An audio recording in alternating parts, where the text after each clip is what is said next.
বহু মানুষের সঙ্গে ভক্তিচারু মহারাজের সম্পর্ক ছিল। সেটি তার সুমহান গুণরাশির মধ্যে অন্যতম একটি। তিনি ছিলেন সুহৃদম সর্বভূতানাম, অর্থাৎ যিনি সকলেরই বন্ধু। শত শত মানুষ সেইভাবে তাকে মনে রাখবে।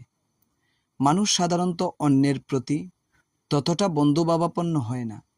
এটি একটি দুর্লভ গুণ। অধিকাংশ মানুষই নমস্কার জানিয়ে প্রস্থান করে, কিন্তু মহারাজ সবার সঙ্গে কথা বলতেন।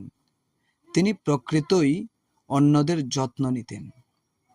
শিষ্যরূপে আপনাকে অবশ্যই গুরুর সন্নিধানে গিয়ে প্রশ্ন করতে হবে। তদ্বিদ্যি প্রণিপাতেন পরিপ্রশ্নেন সেবয়া।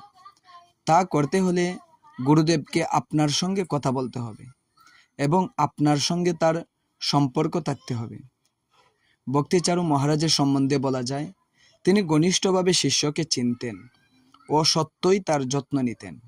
সেই মহান গুণ তার মধ্যে বিদ্যমান ছিল। আমরা সেটিরই অভাব বোধ করব। তার বহু সুমহান গুণরাশির অভাব অনুভূত হবে। জয় শিল প্রপাদ কি জয়। জয় শিল ভক্তিচারু স্বামী গুরু মহারাজ কি জয়। হরে কৃষ্ণ।